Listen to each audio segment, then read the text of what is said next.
Seguimos adelante aquí en Entre Líneas y como les habíamos prometido vamos a conversar con el doctor Daniel Chasquetti, politólogo, ustedes lo conocen. Buenas noches, gracias por acompañarnos. Muchas gracias. Bueno, a ver Daniel, ¿cómo definís el primer año de gestión de Vázquez en esta segunda administración? Prácticamente ya ha terminado.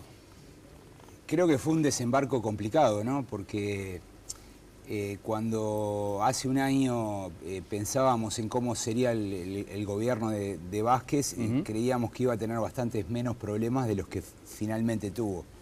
Y eso a mi juicio se debe a dos razones. A ver. Una primera tiene que ver con el hecho de que la interna del Frente Amplio y del gobierno es una interna muy particular, donde José Mujica tiene un peso bastante grande. Algunas de las políticas que llevó adelante Mujica, Vázquez estaba convencido de que había que revertirlas. Cuando digo revertirlas me refiero a la idea de que había que cambiarlas, exacto, modificarlas, institucionalizarlas, etc.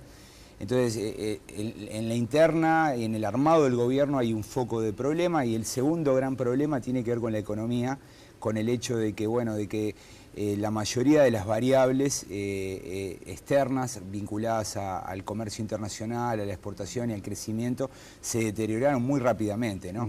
Lo más dramático es Brasil, pero ahí también está China y está la situación de otros mercados como Venezuela, Argentina, etcétera, que están afectando. Entonces, al tener menos caja, es más difícil, bueno, pensar un gobierno en el cual las cosas fluyan fácilmente. Pues se podría decir, Daniel, que políticamente la diferencia sustancial entre el Vázquez 2015 y el Vázquez 2005 es que, por ejemplo, en su elenco de gobierno no estaban los pesos pesados de los líderes políticos. Hay algo de eso, hay algo de eso.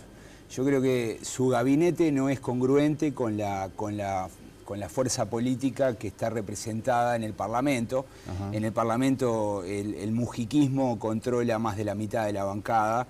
Es una fuerza que se hace sentir, que se hizo sentir, por ejemplo, en la interna del Frente Amplio a la hora de pedirle la renuncia o forzar la renuncia de Mónica Saviera a la presidencia del partido. Y me parece que en ese sentido, bueno, hay un cortocircuito fuerte, sobre todo, y vuelvo a repetir, a la hora de revertir algunas políticas como el Fondes, como el Plan Juntos, toda la discusión en torno al Antel Arena y también parte de la discusión sobre ANCAP, ¿no? Claro. Sobre cómo se condujo el ente autónomo. Sobre eso te quiero preguntar, pero antes, esta dificultad de desembarco, como tú decías, ¿puede ser el motivo por el cual hoy estamos viendo un presidente cuya popularidad ha caído sustancialmente de 70 y pico a cerca de 30? Sí, ahí influyen las dos cosas, ¿no? O sea, la dificultad para tramitar una agenda que en principio no debería haber sido tan compleja.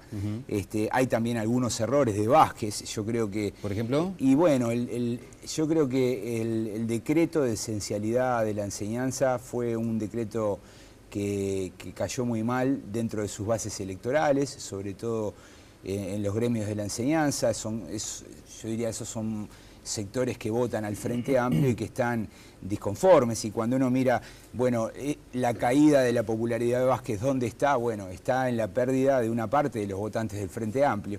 Entonces está vinculado con eso, está vinculado con el hecho de que, bueno, de que comienza a existir algunos problemas económicos, el desempleo aumenta levemente, la inflación no se logra contener y bueno, y las perspectivas o el ambiente que se fue generando no es el mejor.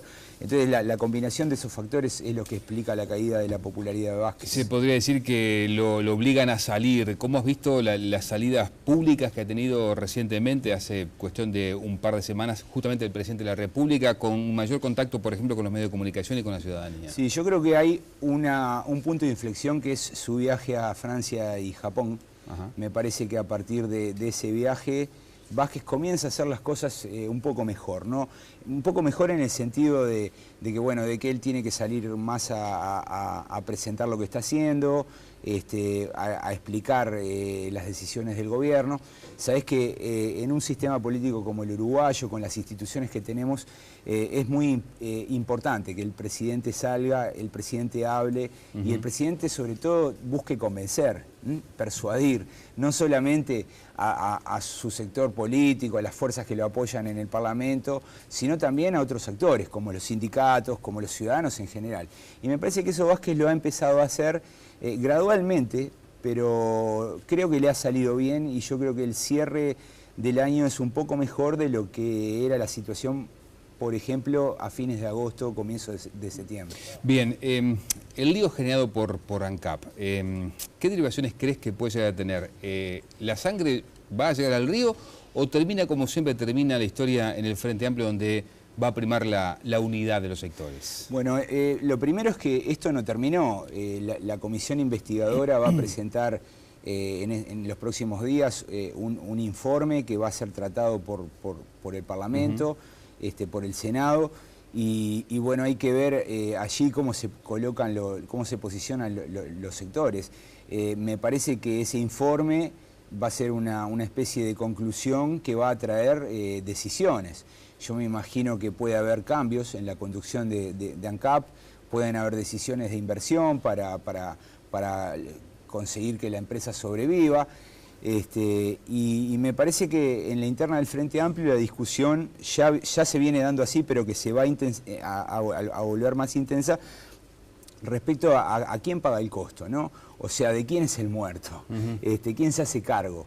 Esto pasó también con Pluna, ¿no? Lo que ocurre es que el déficit de ANCAP es bastante mayor que el que dejaba Pluna. En Pluna estábamos hablando de 300 millones, acá estamos hablando de por lo menos 600, es el doble.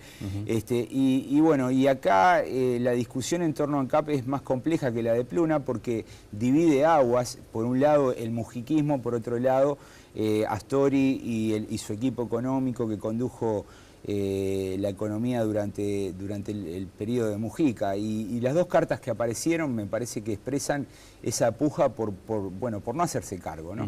De los dos lados hay argumentos, pero me da la impresión que en ese sentido Mujica va a terminar, tiene que en algún momento hacerse cargo como presidente de la República, ¿no? Y en ese sentido puede salir más herido. ¿Así? ¿Vos crees que el sector de Mujica y Mujica va a ser el más perjudicado? Sí. Porque ahí está Sendik en la presidencia de ANCAP, que digamos es un favorito de Mujica. Mujica era el presidente. Los daños van a ser para todos, ¿no? Pero es probable que Mujica, por lo menos la imagen, como... Viste que el presidente es como un técnico en un equipo de fútbol. Claro. En última instancia, en un equipo de fútbol el que se tiene que hacer responsable es el técnico y no el capitán del equipo o la estrella, ¿no? Y me parece que en esto tiende a ocurrir más o menos lo mismo, ¿no? Una más que tiene que ver con el oficialismo. ¿Le crees a Mujica cuando dice que no va a ser candidato en 2019? No, yo por regla general no le creo a ningún político cuando dice que no va a ser candidato. Está bien. Ahora paso a la oposición. ¿Cómo la has visto este año? ¿Ha aprovechado, si querés, estas dificultades que ha tenido el Frente Amplio, el gobierno, para de alguna manera posicionarse ante la gente? Sí, yo creo que ocurre como una paradoja, ¿no? Cuando uno conversa con miembros de la oposición, con los líderes, como que los encuentra insatisfechos, ¿no? Ellos tienen la sensación de que el escenario es favorable a los planteos de la oposición, pero creen que no han conseguido los resultados que podrían haber conseguido. Pero cuando uno se aleja un poco del escenario y observa con tranquilidad, uno encuentra que efectivamente la oposición ha tenido algunos éxitos importantes. Por ejemplo, la comisión investigadora de ANCAP es un éxito de la oposición y ha conseguido que el tema haya estado en la agenda todo el tiempo. Es un tema que le genera costos al Frente Amplio.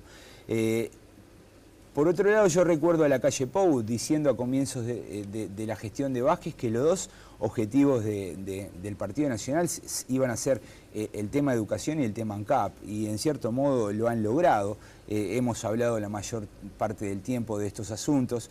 Me parece que la oposición comete errores cuando se apresura y e intenta colocar el tema electoral ya en este primer año, ¿no?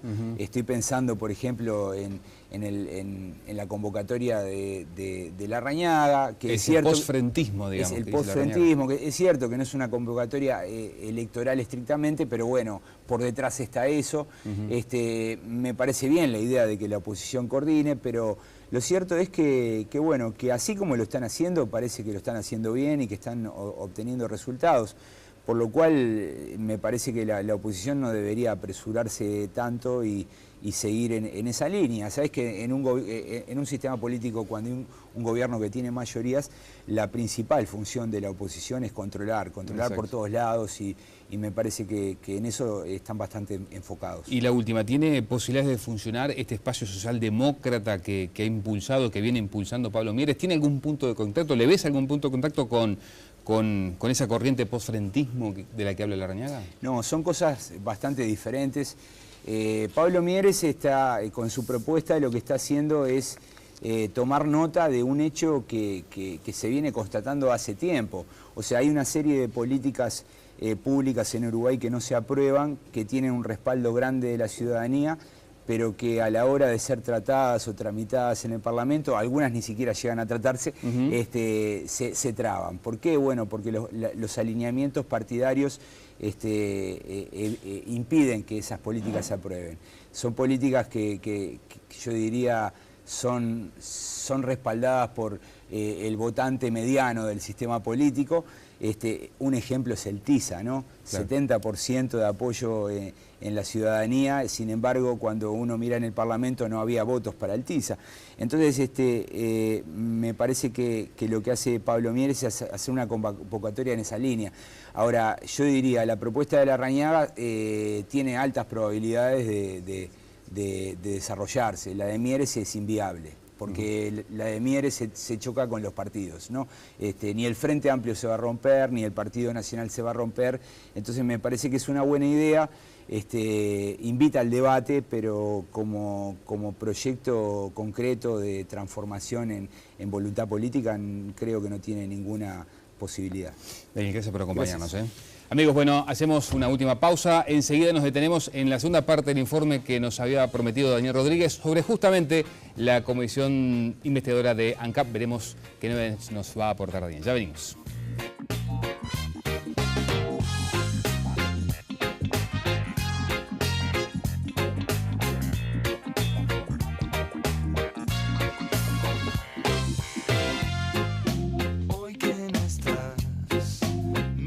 ¿Cómo definís el primer año de gestión de Vázquez en esta segunda administración? Prácticamente ya ha terminado. Creo que fue un desembarco complicado, ¿no? Porque cuando hace un año pensábamos en cómo sería el gobierno de Vázquez, creíamos que iba a tener bastantes menos problemas de los que finalmente tuvo. El hecho de que, bueno, la mayoría de las variables externas vinculadas al comercio internacional, a la exportación y al crecimiento se deterioraron muy rápidamente, ¿no? Lo más dramático es Brasil, pero ahí también está China y está la situación de otros mercados como Venezuela, Argentina, etcétera, que políticas que llevó adelante Mujica, Vázquez estaba convencido de que había que revertirlas. Cuando digo revertirlas me refiero a la idea de que había que cambiarlas, modificarlas, institucionalizarlas, etcétera. Entonces, en la interna, en el armado del gobierno hay un foco de problema y el segundo gran problema tiene que ver con la economía.